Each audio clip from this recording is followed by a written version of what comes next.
This Week 15 Browns Cards preview episode of the Orange or Browns podcast, part of the Press Play Podcast Network, is brought to you by our presenting sponsors, Aligned Health Center and The Place. Aligned Health Center is the first chiropractic biophysics clinic in Northern Ohio, serving patients in the Westlake and Beechwood, Ohio areas. The teams at Aligned Health Center helps patients with back pain, neck pain, migraines, ADHD, digestive issues, sleep disturbance, whiplash, scoliosis, and much more. The mission at Aligned Health Center is simple: to help people in the Westlake and Beechwood areas achieve the best possible health and overall wellness. Call Aligned Health Center today at 440-230-6865 or visit their website at alignedhealthcenters.com to make an appointment and find out how Aligned Health Center can help you. Again, that's 440-230-6865 or visit alignedhealthcenters.com. This episode was also brought to you by The Place. The Place is the place for all of your hot tub, spa, fireplace, and outdoor grill needs. The Place has been in business for 52 years, all family owned and operated. They are a full-service fireplace and spa superstore. There's nothing like it. They have a 16,000 square foot showroom with over 40 live burning fireplaces and over 40 hot tubs and swim spas on display.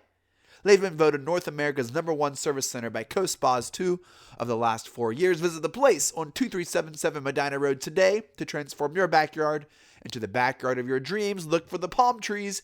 Stop by and say hi. When you think of fireplaces, hot tubs, grills, and patios, think The Place. Immediately after we recorded this episode, news broke that Arizona Cardinals defensive end Terrell Suggs was released. No one's sure where he'll end up. Many speculate the Ravens. Who really knows? Regardless, he will not be suiting up and playing against the Browns this week. Maybe later. Maybe next week against the Browns. Who knows? Another blow to the Cards. Jeremy and I talking about the Ravens win over the Jets and what that means for the playoff picture and the shape and the scope of the AFC North moving forward. We preview our away game against the Cardinals. Jay is still way more confident in the Browns team than I am. Jay sees a world where Freddie is retained as head coach. I do not. I still believe we've reached our ceiling with this team with Freddie as our head coach. But again, who really knows? Crazier things have happened and do happen to the Browns every single week, so you never know. The season is winding down, and Jeremy and I have had a ton of fun this year. We look forward to ending the season strong and to continue to bring you the very best Browns podcast available. As always, thanks for listening and downloading. If you like what you hear, please give us a 5-star review and a kind rating. We don't ask a lot, but that would be really cool if you could do that for us. Anyway, Jim Donovan, take us away. 45-40, run, William, run! He's got blockers in front, 5, touchdown! Joshua Cribbs! Snap back, ball down, kick block! They blocked the kick! This is the Orange or Browns podcast, part of the Press Play Podcast Network. I am your host, Chase Smith, and with me, as always, Browns insider, and in rare form today, my co-host and good friend, Jeremy Powell. Jeremy, what's up, man? Hey, Chase, what is up? The Browns are out in sunny Arizona, and we are here in beautiful Ohio. Yes. Not saying I don't envy them today, brother. Wait, I actually thought last minute. I said to Hunter last night, I'm like, Hunter, let's fly out to Arizona for the Browns game tomorrow. And then I forgot that I got my daughter tickets to the Nutcracker Saturday night. So I must go to the Nutcracker Saturday night, be a good dad to both of my kids. But it would have been nice to fly out to Arizona to catch this game. Well, you also tweeted a little bit about your son, and I want to talk about this because last night the Baltimore Ravens embarrassed the New York Jets. Yes, they did. And your son, you tweeted, your son wanted a Lamar Jackson jersey, and you drew the line there. No Lamar Jackson. No, can't do it. But after the game, did you see the line of jersey autographs and all? Like, what is going on? It's crazy, man. This guy, look. This guy is that guy that guys get off the bench to watch, right? He's the guy that when the offense is on the field, the defense is out there watching. They're not sitting on the bench going, he is right now, he's box office. That's what it is. This guy is a freak in a league of freaks. When you see him, it's impossible to bring him down. You never see one guy bring him down, right? And now he's slinging the ball all over the yard. A couple of those passes, the one in the back of the end zone to Hollywood Brown, a couple of those passes, like the sidearm touchdown on the side, this guy has got it all going on, and he's having fun out there. You see him? How can you hate the guy? You can't hate the guy. The guy is a guy that's overcome odds that, people like me and you both didn't think he was going to be a great quarterback in the league. And now look at him, and he's having fun doing it. You got to give the guy credit. However, I draw the line at my son wearing his jersey in my house. My son has an extensive jersey collection. That's all he wants to wear is Talked jerseys. about it ad You know? nauseum on the podcast. Yeah. Right. And so he asked for a Lamar one for Christmas. I said, no. No I way. said, that's where I draw the line. I will not buy you Steelers jerseys. I will not buy you Bengals jerseys, and I will not buy you Ravens jerseys. Everybody else is fair game. Those 3 teams, I will not buy you jerseys. You know, last night, And, I think Lamar effectively. but this is going to be, I think this is, oh yeah, he's the MVP. There's no doubt, Chase. He's the MVP. And I'm sure this is going to be a topic for conversation in a lot of households because he's going to be a kid that your kids are going to want their jersey. I mean, he is box office. He's electric. There is no doubt he is fun to watch. The Ravens games are must-see TV right now. And I know that sucks, but I have to admit it. There are the best thing about it, Chase, all they do is run the ball. A team that all they do is run the ball with mixing the passes here and there. They only throw for 200 yards a game, and yet Lamar leads the league in touchdown passes because they run, they get it up the field, they get in the goal line area, and they start to throw it. They throw it to Mark Andrews. They throw it to their tight ends. They'll hit a receiver a couple times a game. It's a beautiful thing. It's a beautiful thing to see Greg Roman completely tailored his offense around his quarterback. That's the problem with a lot of the NFL. Coaches want to take guys and put them into their offense instead of taking guys and building their offense around them. Lamar Jackson landed in the absolute perfect spot, and bringing in Greg Roman was absolutely perfect for him. He landed with a head coach, John Harbaugh, who's a risk taker and willing to take a chance. They bring in the offensive coordinator that built the offense around Colin Kaepernick, built an offense around Tyrod Taylor. Those guys had their best years with Greg Roman as their offensive coordinator, and now he's doing the same for Lamar Jackson. It's absolutely incredible. And if Lamar Jackson would have ended up a lot of other places, you know what he'd be right now, Chase? He'd be a gimmick guy. They'd bring him in, 10 to 12 plays a game to run the Wildcat, to throw a couple passes. He would not be a starting quarterback on a lot of teams in this league, but John Harbaugh had the courage to try something different, and look what's going on now. So probably the Super Bowl favorites, and Lamar Jackson is 100% the MVP. So you attribute his success to Greg Roman and not John Harbaugh?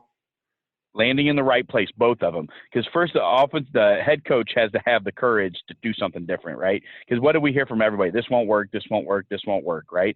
John Harbaugh had the courage. And actually, Greg Roman had an incredible comment today. He said, actually, a running quarterback is safer outside of the pocket when he's running because they're driving the car. You know what I'm saying? So they're controlling when you get hit or not. When you're in the pocket, you have no control. Someone comes screaming off the edge, like we saw last week with the Steelers with Bud Dupree, hitting Baker with like an 8-yard running start. That doesn't happen when you're out in the flat when you're a running quarterback like Lamar, because he's in control. He can get down, he can throw it away. There's so much he can do to control that. So they're proving everybody wrong. And yeah, I give both of those guys credit. John Harbaugh had to have the courage to go all in on this, and he had to bring in the right guy to do it, and he did both of those things. That Bud Dupree hit was the slow motion. He gets knocked, Baker gets hit sideways. That's when I tweeted he got raptured.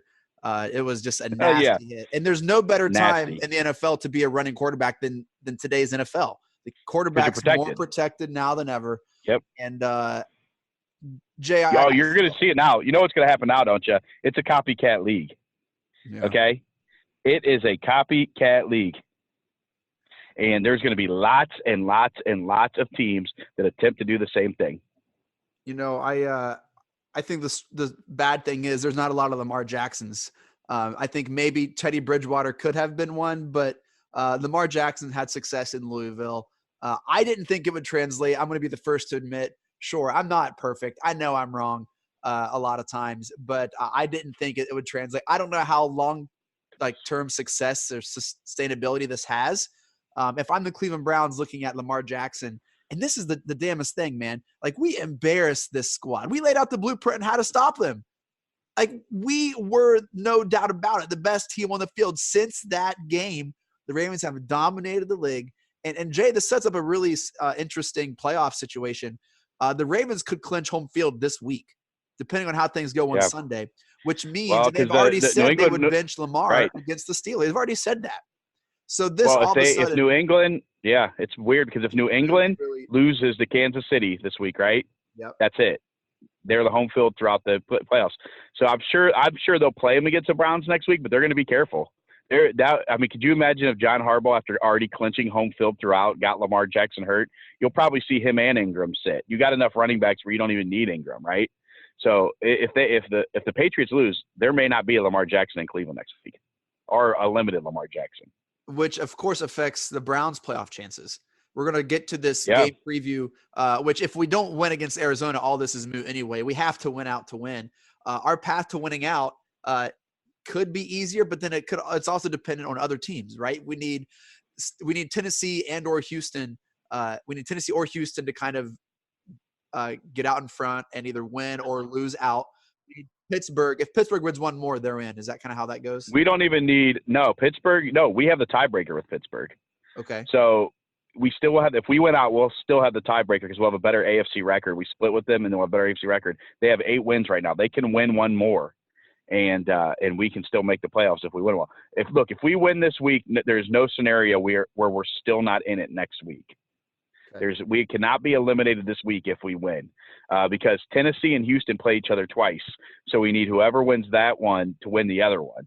Now with Houston, if Houston wins, if Houston loses to Tennessee, they can win next week, and we will still be alive week 17. Yeah, and that's the Steelers win both those games, because Tennessee, if we had the tiebreaker with Houston.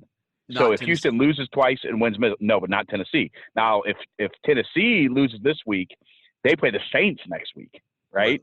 So, I mean, there's lots of scenarios for still. So if the Browns win, it's more likely, honestly, if the Ravens are at full strength, it's more likely that all the scenarios happen than the Browns win out. You know what I'm saying? Yeah. So it's not – the scenarios that need to happen are not crazy. And to think one of us on this podcast, one of the Browns to tank the rest of the season. We're not going to say who that was. Well, and we're coming up against an Arizona team that, yes, they have a somewhat electric offense, but they've lost 6 in a row. Yeah. I don't even know if most people know that.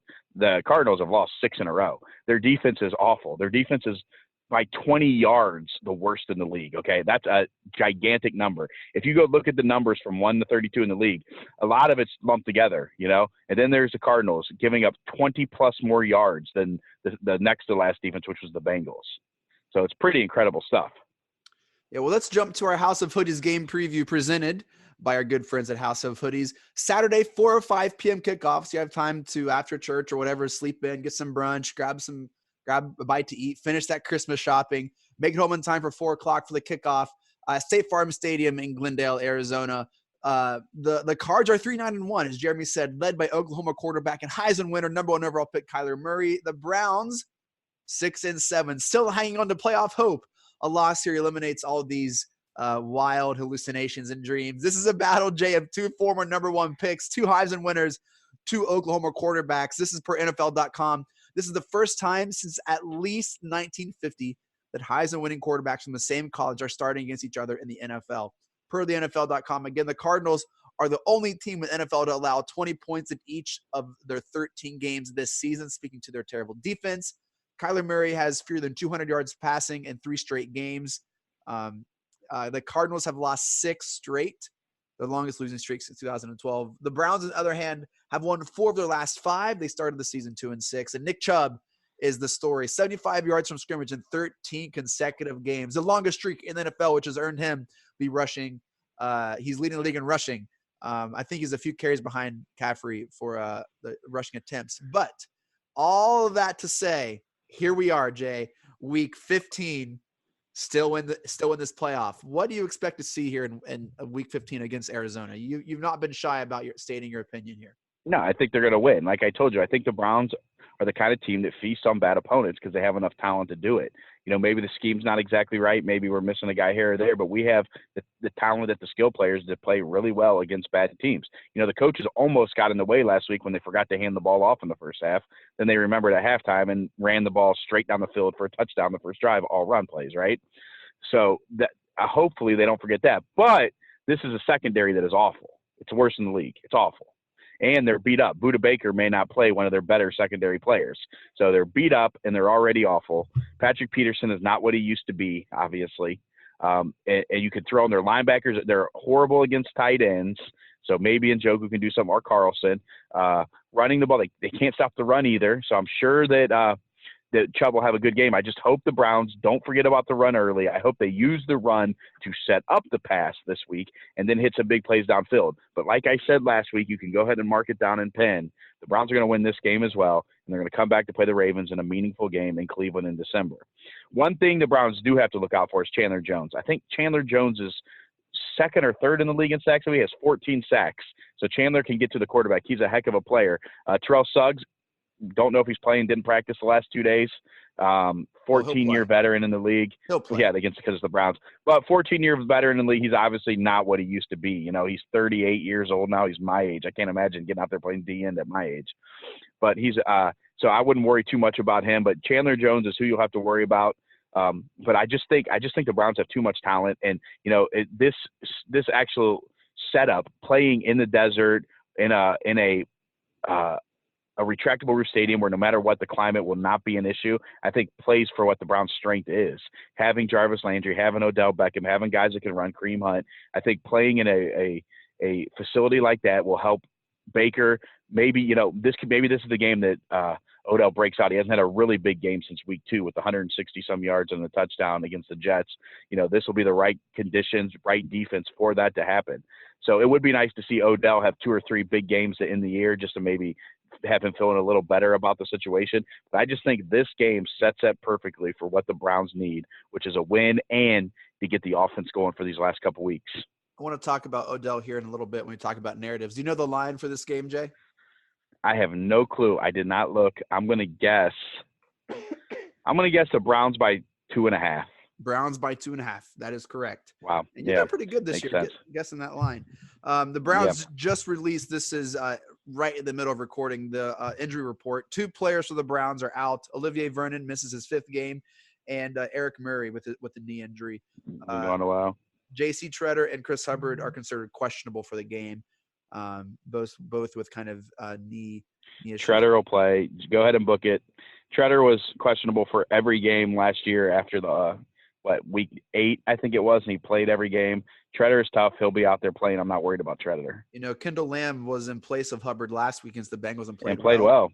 So I don't know if they're going to be rushing to have Chris Hubbard back on that offensive line. Jay, let's talk about narratives. So again, Browns in the news this week. They just can't get out of their own way. Jarvis Landry goes on to defend OBJ this week, saying he wants to be here. He's not going anywhere. And then we see reports that Jimmy Haslam and someone else in the front office there's differing views on Freddie, and that maybe they're kind of angling and under the radar asking people about coaching positions. Jay, are there ever not going to be a narrative surrounding this Browns team? Like, is this ever going to stop? No, it's never going to stop because that comes along with Cleveland. Do you remember every single day that LeBron James spent in the Cavs uniform, what was going on? Speculation that he was too big for Cleveland, he was going to leave. It goes along with Cleveland. Now, you heard Jarvis Landry say that he doesn't want to go anywhere. Jarvis is close to him. You know what's funny, too? Whenever you hear mic'd up guys on the sideline, Odell does not sound like how you think he would sound, right? He sounds like a guy who is enjoying being here, a guy who is content. I think part of Odell's thing is I think he lets this stuff go because he likes the attention. It helps, what do they always say? It doesn't matter what they're calling you as long as they're calling you. It keeps him in the news. It keeps him on the front page, right? So I think like LeBron did, I think he'll let this speculation go. I really don't see a scenario unless someone knocks Dorsey's socks off where he's not here next year. Now, that could happen. I mean, someone could come in and say, all right, we'll give you a first and a D lineman and, another player, and Dorsey does it. I don't think Dorsey's going to be actively shopping, though, not with the fact that he has 4 more years left on his contract. Someone tried to tell me he has an out. He does not have an out. He is there for 4 years. The Browns have an out after next year where they can get out of the contract, but Odell does not have an out. Odell is here for 4 years, 4 more after this year, if we want him to be there. So I just don't see it happening, right? Unless there's a trade that blows Dorsey's socks off. So, but I don't think that Odell is the problem that maybe from the outside. I think like Jarvis said, he comes to work, he works hard, he doesn't complain. And like I said, when you hear him mic'd up on the sideline, it does not sound like he's a malcontent. Now, I will say I was alarmed by some of his body language on the field this past week after the Glazer report came out. I thought that was interesting, and he did pout a little bit. He pouted after, like we talked about last episode, he pouted after the ball wasn't thrown to him a few times, but then you hear him talk, and he seems fine, so we'll have to see what happens. But like I said, I don't think it's going to matter because I think they see this week that they can hit some big stuff. I think they're going to hit some big plays with them, and I think maybe that'll calm some of this down, at least from Odell's side. I don't think he's going to be actively shopping OBJ either. When you have a difference maker on the outside where defensive schemes are like planned around the player like that, you have to leave him on the field. I think it's complementary football. I think having OBJ and Jarvis makes it easier for Chubb and Hunt to do their damage, to do their thing. Without them, they could stack the box. I think you can't openly shop OBJ. So, Jay, what are your thoughts on Jimmy Haslam and the Haslam name finally being associated with some of these coaching rumors or conversations that have been going on for Cleveland for really the past 2 months? Well, it's interesting. I don't know if any credible people have said, it's funny. I saw Peter King say that the Browns aren't leaking anything. He's not getting anything, hasn't in a while. So be interesting to see. And I know that there's a report out that there's a split between Dorsey and Haslam's. The Haslam's want to move on already. I don't know if I buy that. Remember, Haslam has been very concerned with his image as far as being someone that blows it up too quickly. So I think if they come out and win a couple of games and they go 8-8 or better, I don't think he'll blow it up. I really don't. If they go out and get embarrassed maybe by Arizona and or lose at the Bengals, I think maybe then they start to think about it. But I think if they win at least 8 games, I just don't see Haslam, because he is concerned about having that image of a guy who makes rash decisions and blows things up quickly. I just don't see it happening. So I don't know if I buy these rumors yet. Now, the Mike McCarthy stuff would be pretty darn interesting, with him already building a staff and basically letting everybody know very publicly that he's ready to come back and he's ready to step in, and he's already got part of a staff built. So it'd be very interesting to see what happens. I would say those two topics, OBJ and Freddie, have kind of consumed the narratives for the Browns. Sure. The team not living up to expectations, I think, gets swallowed up in the whole Freddie Kitchens conversation. Even Baker Mayfield's development or lack thereof, I think, all points back to Freddie. Dude, I've said this ad nauseum. I think they should have fired him a couple weeks ago.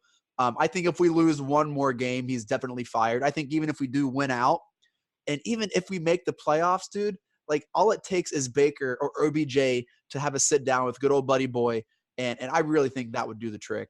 I think when you have a Super Bowl winning coach like Mike McCarthy, I mean, just watching, I know we talked about it last episode, but just watching that mini doc on Mike McCarthy, it felt like, my goodness, I don't know what Freddie does, but it can't be anything like that. Like, I think Baker's frustration was evident last week in his message with the trainer. I think even his wife's responses on Twitter, like there is some discontent, and I think it all points back to Freddie. I don't see him coming back in any capacity. And I would be really surprised if they did bring him back. Jay, what percentage would you say Freddie's back next year with the Browns? I'm going to say at this moment 50-50. It just depends on these last 3. I really honestly believe that these last 3 games play a role in it. If they go, say they win both those games and just lose the Ravens, if he goes 6-2 in his last 8, are they really going to blow this up? Say they win them all and they go 7-1. I mean, he can point to Kareem Hunt being back. He can point to the fact that the NFL did not do us any favors with the toughest schedule in the league through the first 8 weeks. I mean, there's a lot of factors to go into this. I just cannot see them firing him if they go 6-2 or 7-1 down the stretch. I just can't see it, Chase. I guess on the flip side of that, sorry, go ahead. No, I was going to say, but if he were to lose, say, to Arizona and Baltimore, or to Arizona and the Bengals, then I could see it happening. But if they go 6-2 or 7-1 down the stretch, I just can't see it happening. I guess if you look at other first-year coaches, I think he's, aside from Green Bay head coach first year, doing, I think, probably the second best of all first-year coaches. Does that sound right? I mean, better than Tampa Bay. Was this Arizona's first-year head coach? Yes, Steve Wilkes was their coach last year. Remember Cliff Kingsbury they hired from Texas Tech.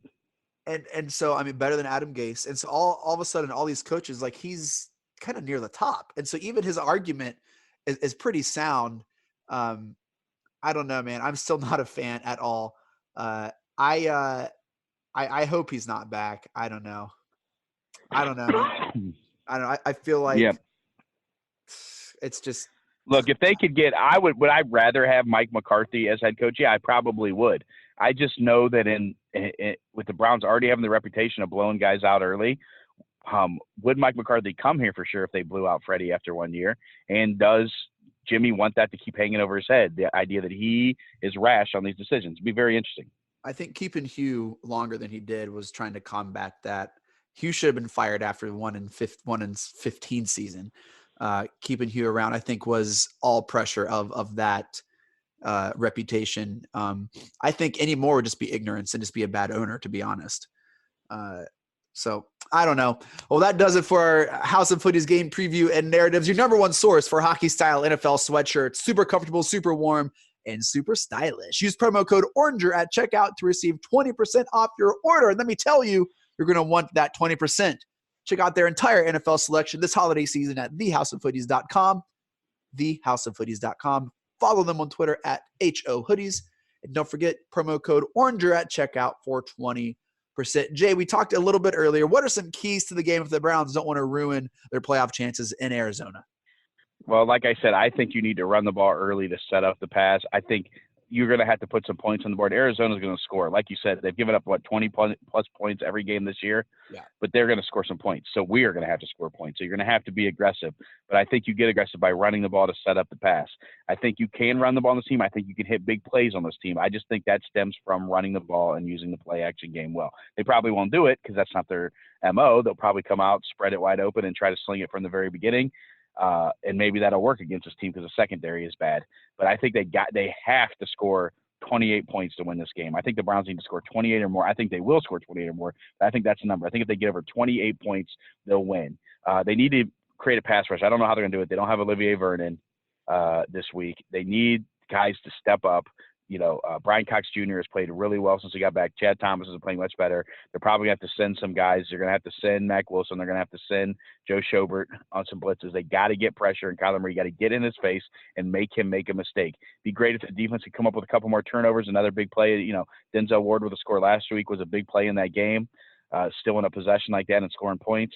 Those are two things. You got to get in Kyler Murray's face, and you have to be aggressive on offense. The special teams just has to keep what it's doing. Keep making your kicks. Keep playing well. They haven't given up a real big play all year. The special teams has been excellent. Special teams play steady. Keep doing what you're doing.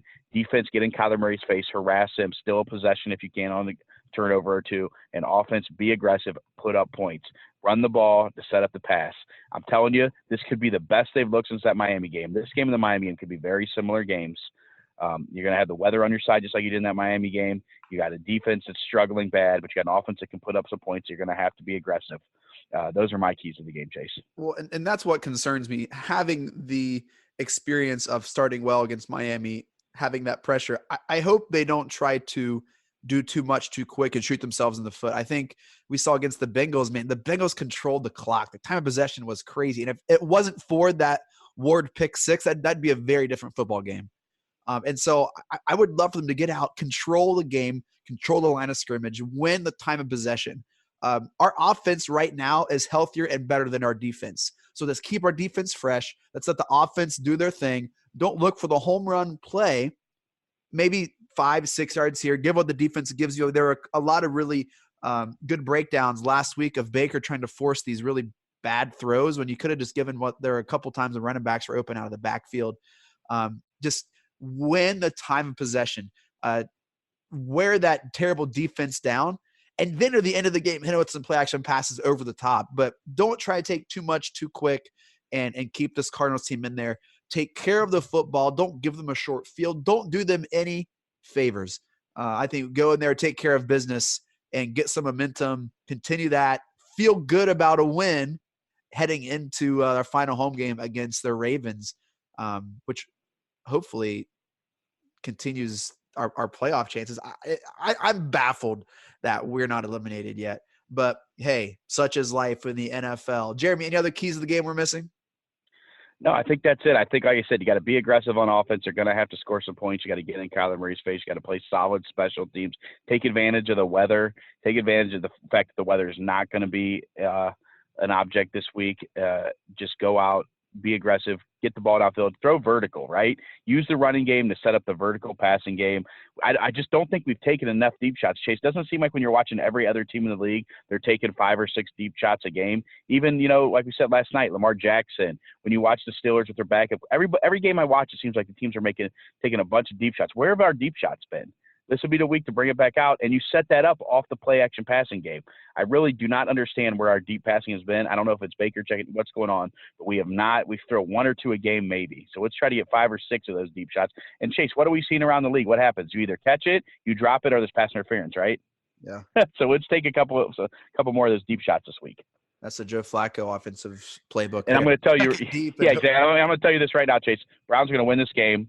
Write it down in ink.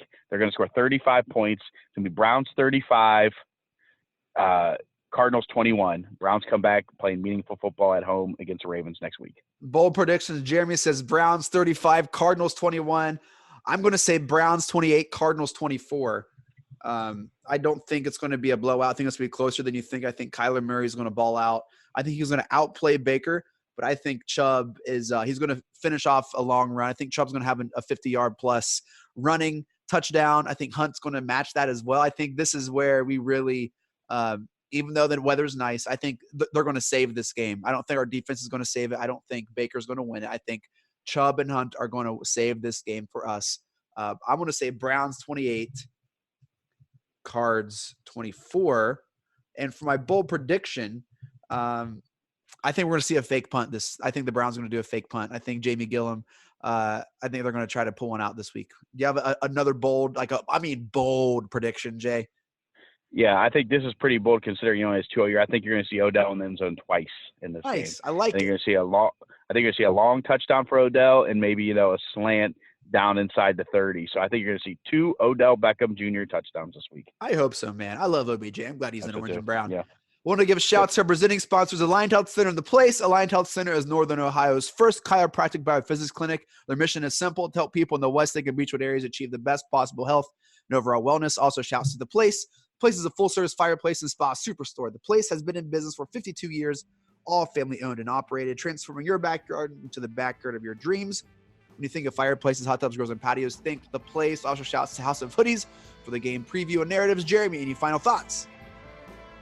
No, sir, just that. I mean, hey, if we win this week, at the very least, we'll have meaningful football next week. And that's what it's all about, right? Having meaningful football late into December. So let's get the W this week, come back home, and go have fun next week.